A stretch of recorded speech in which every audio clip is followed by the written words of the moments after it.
Las últimas 24 horas en el acontecer noticioso de Venezuela han sido una auténtica locura. Pero ¿qué se puede esperar de un país en donde la locura es la norma desde hace al menos 26 años? Tenemos de todo y para todos los gustos. Desde la publicación de Trump cerrando el espacio aéreo a los fuegos artificiales adelantados, desde aviones llegando a Brasil hasta autoridades polacas anunciando la hora cero, desde el divertido llanto de los chavistas y sus eternas contradicciones hasta la represión. Un carrusel de emociones en cada evento, en cada noticia, en cada publicación en redes sociales. Hoy no puedo hacer un breve resumen con los principales titulares que vamos a hablar en este programa. Haremos el aftermath, pondremos un poco de orden en el timeline de las publicaciones porque el globo sonda está allí. Y creo que todos fuimos testigos de ello el día de ayer, cuando, refrescando constantemente las redes sociales, se hizo una norma por unas cuantas horas. Porque sabemos que todo indica que hay tiempos de cambio. Pero ¿qué ha pasado en las últimas horas? De eso hablamos el día de hoy. Domingo 30 de noviembre, termina el mes y esperemos que termine algo más. Yo soy Augusto Navarro y este espacio, su espacio, se llama Político. Comenzamos. ¿Cómo le explicamos a alguien que estaba, no sé, de vacaciones o que decidió apagar el celular para hacer un detox tecnológico lo que sucedía el día de ayer? Pues vamos a intentarlo. 29 de noviembre de 2025, un sábado cualquiera en Mar-a-Lago. Y Donald Trump, el hombre que una vez tuiteó tormentas y las hizo realidad, teclea 140 caracteres que resuenan como un trueno sobre todo el Orinoco. A todas las aerolíneas, pilotos, traficantes de drogas y tratantes de personas consideren el espacio aéreo sobre y alrededor de Venezuela cerrado en su totalidad. Gracias por su atención, presidente Donald J. Trump. No era una orden ejecutiva con sellos dorados, era un post de Truth Social, esa red que irónicamente él ayudó a forjar. Pero en Caracas, a unos cuantos kilómetros, el aire se congelaba, en búnkers improvisados y en el Palacio Usurpado. Nicolás Maduro, el autoproclamado presidente obrero, siente el peso de un imperio despertando. ¿Era un bluff? ¿Es el fin? ¿O era el catalizador de una traición que ha rondado su régimen como un fantasma desde que el chavismo se convirtió en un cártel? Esta no es solo una crisis, es el clímax de un guión distópico que hemos escrito colectivamente durante 26 años. Un híbrido de thriller geopolítico y drama familiar roto, donde el narcoterrorismo se entreteje con la desesperación de un pueblo que ha visto cómo su petróleo se convierte ahora en polvo blanco y sus sueños en exilios. Hagamos una especie de cronología que en realidad no será una línea recta, porque la historia nunca es tan derechita. Hablemos de un río turbulento de tweets, de jets, de susurros que giran hacia un análisis que puede que ilumine algunas grietas. ¿Por qué ahora? ¿Quién traiciona a quién? ¿Y qué queda para Venezuela cuando el polvo se asiente? Todo comienza con esa publicación de Trump a las 13:27 GMT, pero sus raíces se hunden en semanas de escalada.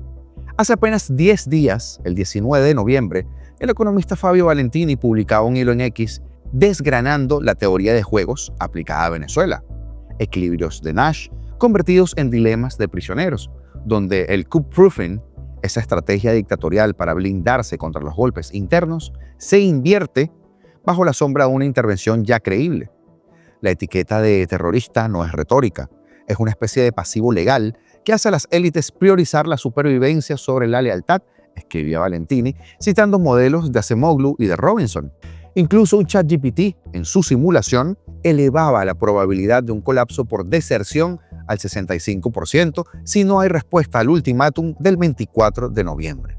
Profético, porque hoy ese ultimátum ha mutado en un cierre aéreo.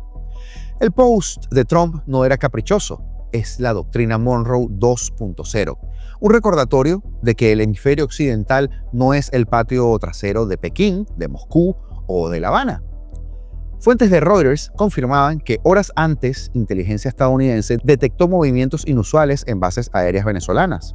Oficiales chinos incluso en la base aérea Libertador Maracay, como reportaba Arrecho el 13 de noviembre. Y ahora, un BM-21 Grad, un lanzacohetes soviético de 122 milímetros, se posicionaba en lechería en Anzoátegui a las 19:35 de ayer. Coordenadas precisas, 10.202477, menos 64, 69, 64, 59, para que lo ubiquemos. Todos sabemos que no era defensa, era un postureo desesperado, un señuelo para los jets que no vendrían desde China, sino desde el portaaviones Yankee. El Washington Post, en un reportaje del 29 de noviembre, revelaba que Maduro evaluaba el exilio en Turquía, la Turquía de su aliado Erdogan, receptor del oro saqueado en Venezuela. Sí, Delcy, de ese oro que tú te robas. Descartando, por supuesto, Cuba por su colapso. Protestas, sanciones y un PIB per cápita que no alcanza ni para refugio de tiranos, porque todos son comunistas de la boquita para afuera. El Giro, a las 12:52 GMT, UHN Plus tuitea el rumor de ese exilio turco, citando a ese post. Pero, ¿era fuga o era un farol? Horas después, a las 16:31, se expone el meollo narco. Salta la noticia que lancheros del Cártel de los Soles cobran hasta $100,000 por día transportando toneladas de cocaína, según el Wall Street Journal. Petro, en Colombia, los llama pobres pescadores. Trump, en Estados Unidos, narcoterroristas. La ironía, mientras Maduro finge obrerismo, sus esbirros vuelan bajo el radar, literalmente. El régimen no se queda callado. A las 16:51 GMT aparecen reportes de aviones de combate sobrevolando Valencia. No la costa ni el Caribe, sino ciudades internas, como un show de fuerza para disuadir las protestas. Videos en X muestran a un Sukhoi y posiblemente un K-8 chino rugiendo bajo las nubes grises. Pero Arrecho, un experto en rastreo de vuelos en Venezuela, aclara: es por una exposición aeronáutica en palo negro, no es guerra. Aún así, el mensaje es claro: estamos listos. ¿Pero listos para qué? El senador Lindsey Graham, a las 15:54, lo dice sin rodeos en Fox News. Maduro ha controlado un estado narcoterrorista por una década. Acabar con esto salvará vidas en los Estados Unidos. Graham, un halcón republicano, evoca el fentanilo, que mata 100,000 norteamericanos al año, pero también muchas otras drogas del Cártel de los Soles. Pero el terror se ceba en casa. Avanzada la noche, Zair Mundaray publica un video escalofriante: el secuestro del secretario general de la CTV, José Elías Torres, por los secuestradores del cártel, posiblemente la FAES, el DGCIN, pero en vehículos de la PNB. Torres, esposado y arrestado, representa la última línea obrera. La CTV, cooptada pero medianamente viva, denuncia ante la OIT persecución sindical. Zair Mundaray sigue con detalles: allanamientos sin orden, habeas corpus ignorados por Tarek William Saab y para usted de contar, como siempre. Es el quinto líder sindical desaparecido en semanas, según Human Rights Watch, reporte del 28 de noviembre. El giro siniestro: mientras Trump cierra los cielos, Maduro cerraba bocas. ¿Coincidencia? ¿No? El régimen sabe que un paro o una convocatoria a paro general sería poco probable, pero ante la duda, primero, la bota militar. Cuba, fiel sombra, interviene a las 18:51. Nitu Pérez cita a Bruno Rodríguez denunciando interferencia electromagnética, jamming de señales, dice La Habana, para la guerra psicológica. Notiahora confirma: radares cubanos en Venezuela detectan anomalías, pero Associated Press News lo ve como paranoia. Estados Unidos despliega en Trinidad a las 16:10 un radar multimisión que rastrea drones, misiles y narcovuelos. Informe Orwell lo tuitea con un video: operativo en el aeropuerto ANR Robinson, jamming cubano o excusa para más represión. Pero el New York Times, en su edición más reciente, cita fuentes de inteligencia. La Habana ha perdido 200 agentes en Venezuela desde octubre, temiendo ser blanco colateral. Y entonces viene el vértigo. A las 20:28 GMT, un amigo de esta casa, Melanio Bar, cita a Lurival Santana de CNN Brasil. Un Airbus A319 sancionado de matrícula Yankee Victor 2984 en la lista de l'OFAC desde 2020 aterriza en Santa Elena de Guairén, frontera Brasil con Venezuela. ¿Maduro a bordo? Era la pregunta en ese momento. Todo era muy loco. El ejército brasileño lo niega, pero el vuelo, usado por altos chavistas, avivaba los rumores. BPI lo confirma a las 21. No contacto con Brasil, pero posible evacuación de familias del cártel. La BBC Brasil especula: oro raspado, pero nada del tirano. Turquía, dice el Washington Post, es el lugar perfecto. Erdogan, receptor, escuche usted, de 2.000 millones de dólares en lingotes venezolanos desde 2018, sería el lugar elegido, según la agencia Reuters. El alma del régimen se resquebrajaba. A las 19:50, rueda por las redes el discursito de Maduro, o se reaviva por las redes este mismo. El espíritu de la traición ronda, citando Santander como verdugo de Bolívar. Ese espíritu de traidor de Santander anda por ahí dando vueltas. Cuidado, agua bendita. Va de retro Satanás, Santander, vete de aquí, Santander. Da vueltas por allá, Santander. Cuidado con Santander. Histórica distorsión. Maduro proyecta, porque sabe que o Diosdado, o Padrino, o alguno del cártel de los soles puede que esté negociando en las sombras. A todas estas, X, bloqueada desde agosto de 2004 en Venezuela, pero con 6 millones de usuarios de VPNs, es el pulso de la resistencia y de las filtraciones y de las especulaciones. Internacionalmente el tablero se cierra. A las 22, Alex Jones difunde a Marco Rubio. La Unión Europea no dicta ley internacional ni cómo Estados Unidos defiende su seguridad.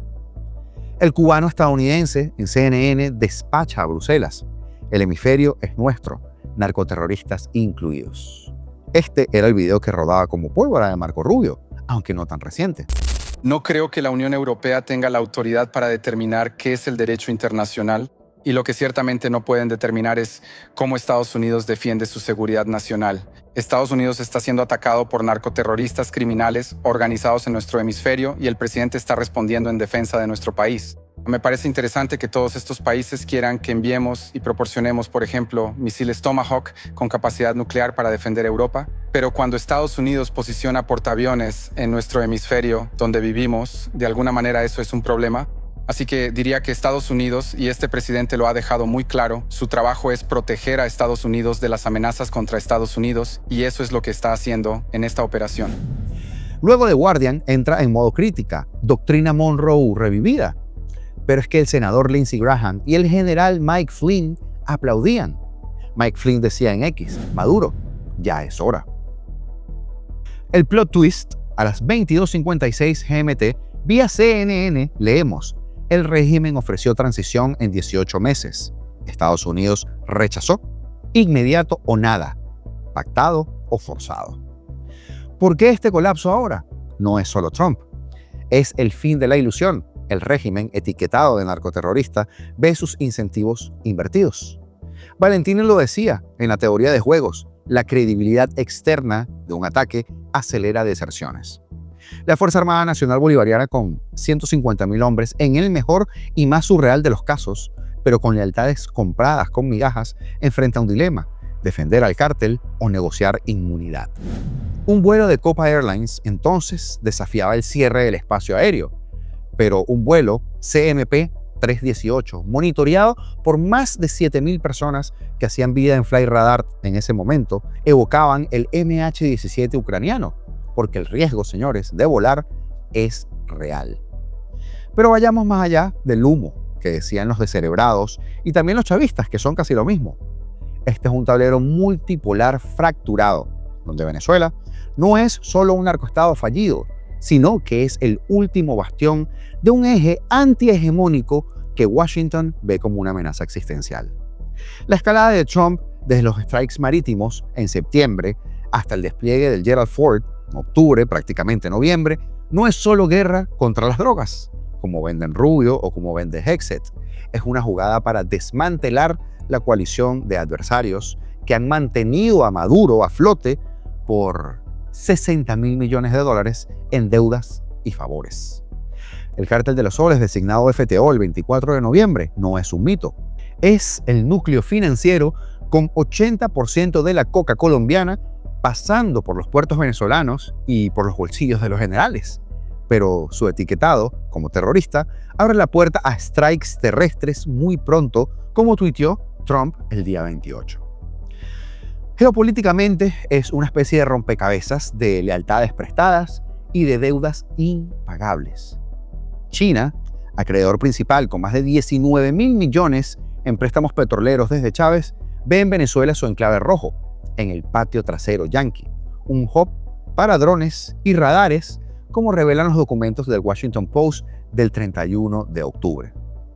Pekín firmó un pacto arancelario cero en noviembre, inyectando oxígeno a PDVSA, mientras evade las sanciones secundarias de ese 25% sobre importadores de crudo venezolano que impuso Trump en marzo. Pero Beijing no es suicida. Con su flota en el mar del sur de China estirada, no enviaría ningún portaaviones a ningún lado, y menos al Orinoco. Prefiere salvar la cara, con inversiones en minería de coltán, fortaleciendo su cadena de suministros para baterías de vehículos eléctricos sin tener que confrontar directamente a Washington. Rusia, por su parte, ha vendido $12.000 millones en armas, aviones Sukhoi, los S-300, y también envía mercenarios de Wagner para entrenamientos. Pero Moscú, atado en Ucrania, limita su apuesta. Putin rechazó misiles nucleares propuestos para Caracas en mayo, optando por ejercicios conjuntos con Cuba para poder irritar a los Estados Unidos sin escalar.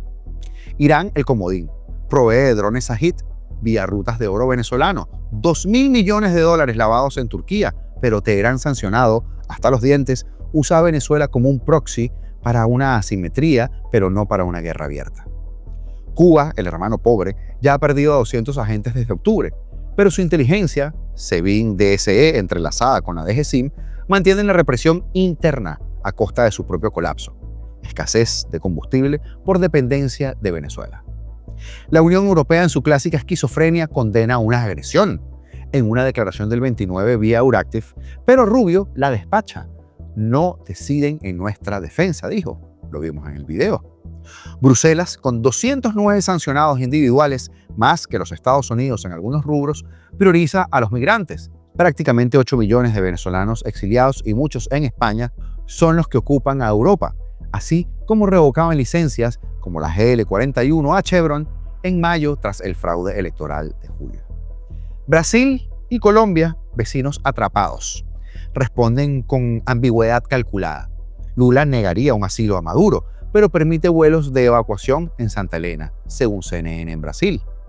Mientras tanto, Petro clama vuelos normales en X, temiendo un éxodo masivo que colapse su frontera, y ya hay casi 3 millones de venezolanos en Colombia. El cierre aéreo que paralizó a Iberia, a Avianca, LATAM, Turkish, TAP, GOL, este 27 no solo aísla Caracas, obliga a rutas alternativas que encarecen el comercio regional en un 20% según Ecoanalítica.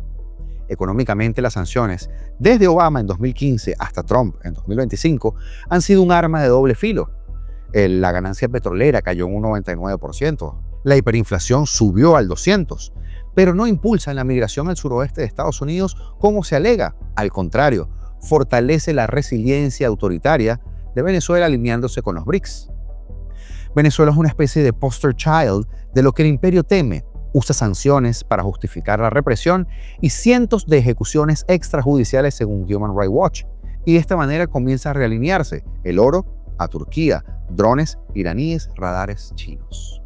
El twist: mientras los jets yanquis patrullan en la oscuridad, venezolanos varados en el mundo claman vuelos humanitarios.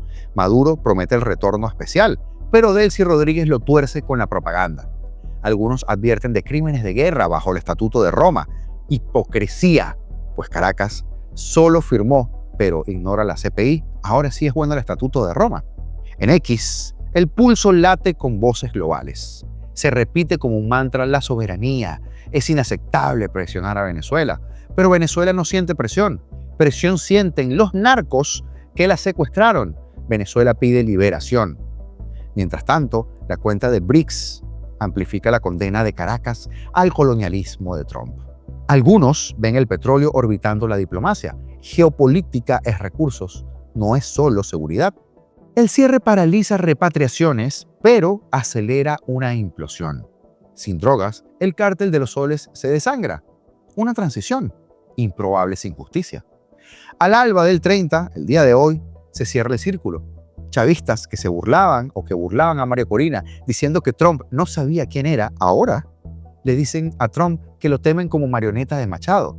Así de subnormales son. Y el video del secuestro de Torres es un recordatorio. La traición no es externa, es interna. Habrá un Santander moderno en las filas de la FAN. Yo siempre digo que en los milicos no pongo ni un centavo en los militares de papelillo que tiene Venezuela. Los bombarderos serían abortados si Maduro huye, pero el cártel persiste. Y Mike Flynn advierte, es la hora de irse. ¿Y si el espíritu de Bolívar, el libertario, no el dictador, regresara?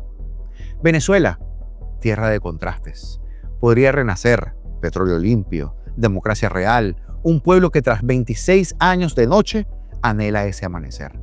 Pero la pregunta que te dejo es esta, y nos vemos en el video de más tarde, con las noticias. ¿Cuánto humo resiste un castillo de naipes antes de que un tuit lo queme todo? En X, bloqueado por Maduro, el pulso late. No es el rugido de los jets lo que más hizo ruido el día de ayer. Es el silencio de un régimen que sabe que el fin no es una orden de Washington, es del pueblo despertando. Venezuela vencerá, no como gritan los locos del chavismo, sino como lo merecemos nosotros. Como te digo, esto es un pequeño recuento, quizá un poco poético, de lo que sucedió el día de ayer. Espera más tarde el segundo video con las noticias relevantes de las últimas horas y su análisis. Mantengamos la calma y no perdamos la fe. Si no lo has hecho, suscríbete y sigamos peleando juntos esta batalla de las ideas. Libertad o nada, señores, porque seremos libres.